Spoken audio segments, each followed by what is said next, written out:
Bonjour! Episode 18 of the Emma Watson-a-thon, and today I will be watching The Circle. This is the last movie on the Emma Watson-a-thon that I haven't seen before, but I do remember there being quite a buzz when it came out. I think it was like a big anticipated movie, but then it came out and it turned out that it wasn't very good. I think it's based on true events, or is it based on a book? I don't know. I know it's about a company that maybe is a cult as well, and Tom Hanks works there, and then Watson's like a new employee or something. I don't know. It's a weird story, I think. I don't know the specifics, but I'm interested. If it is what I think it is, and it is about a cult, that's 3 out of 19 movies that Emma Watson has starred in that are about cults. Which is, 3 makes a pattern, am I right? So, yeah, but I'm not going to judge that just yet, because, well, I don't know if it's about a cult. But I will watch the movie right now, and I will let you know after I've seen the film. I'm back.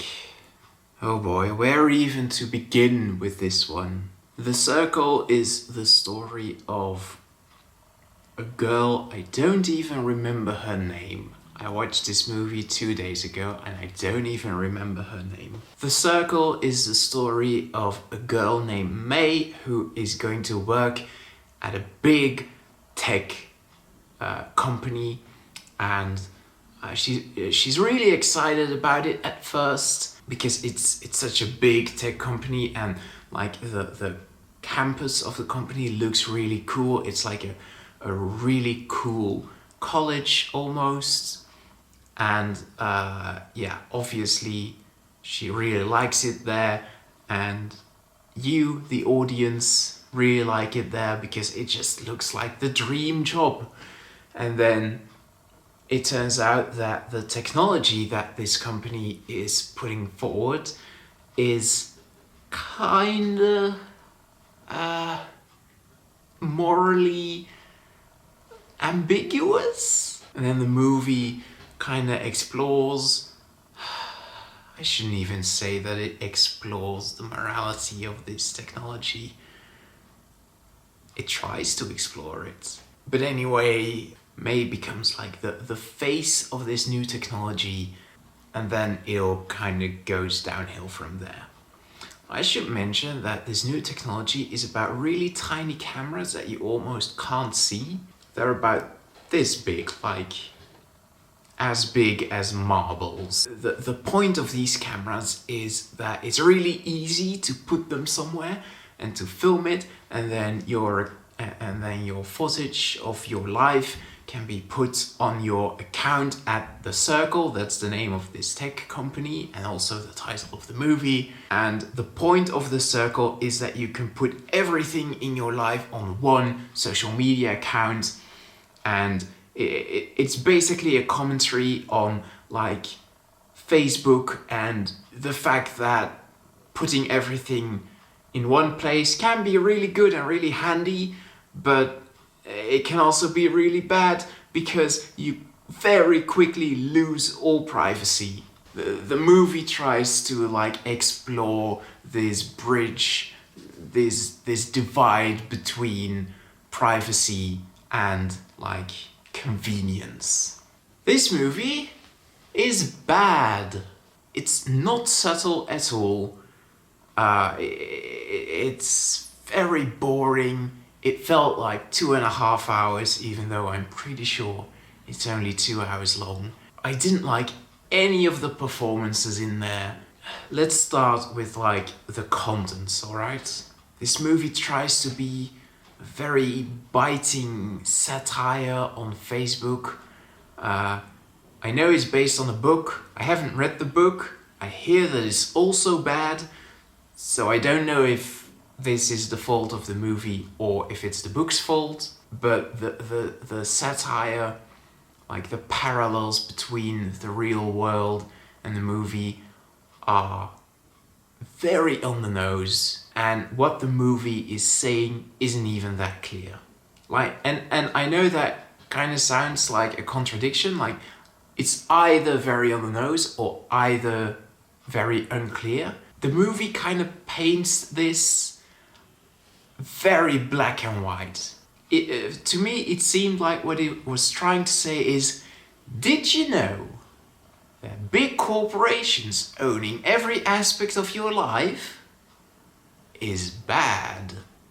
But then also the main character is like really for this idea, and at the end she kind of gets what she wants.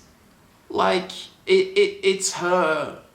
She throughout the movie she's like, oh yeah, this new technology where literally every second of my life is live streamed is good. I really like it. And then there's one point in the movie where she stops doing that, and then for 3 days or something, and then a bit later, after those 3 days, she's like, yeah, I really missed doing it. I missed you guys, the audience who watched my every second. So I'm going to do it again. I'm going to continue to do it, and I'll never stop. And then at the end of the movie, she convinces other people to do it. And it's like, I just can't tell if the movie, like, is this a tragedy? Is the point that it's like, obviously a bad way to think of this technology, but she wins in the end, so it's a tragedy? Do you know what I mean? Do I know what I mean? I'm very confused. This movie winds me up. So, yeah, to recap it really quickly, the contents, the message of the movie is really on the nose and also really unclear. It paints a really complicated topic as black and white as I've ever seen it, but it doesn't take a clear stance on whether it thinks it should be black or white. I think that's a good way of saying it. Now, the performances. I didn't really like any of them. And this movie has a lot of actors I really enjoy. Emma Watson, Tom Hanks is in this movie. It starred Karen Gillan. I didn't know it starred Karen Gillan.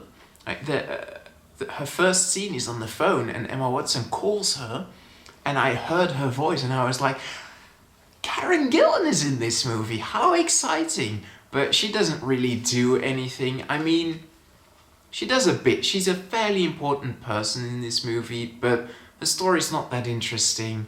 I wouldn't watch it for Karen Gillan. I wouldn't watch it, to be honest. Tom Hanks is good as always, and I'd say he's probably the best part of this film. His character, even though he's a bit of a bad guy, he's still very charming, very, very likable, and yeah, that's kind of the point, I guess. This movie also stars John Boyega in what is his most wasted role since the Star Wars sequels. He doesn't do anything in this movie, he just stands there. I didn't get why he had to be there. Very, very frustrating. And finally, Emma Watson, and I hate to say it, but I really didn't like her in this. She's fine, she did what she had to do, but honestly, even her characters in The Bling Ring and Regression were more enjoyable to watch. She's just a very boring character who makes a lot of weird decisions. Not only weird because I don't agree with them, but weird because I don't think they match with her character traits at all.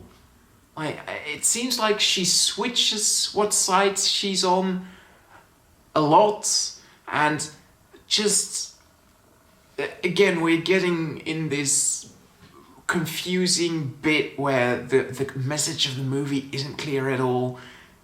It has a lot to do with the choices that Emma Watson's character makes, and for that reason, I was just not a fan of her character, not a fan of her performance.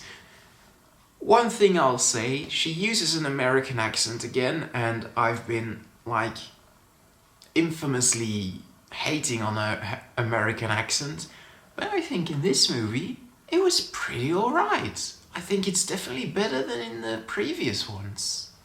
So, good on you.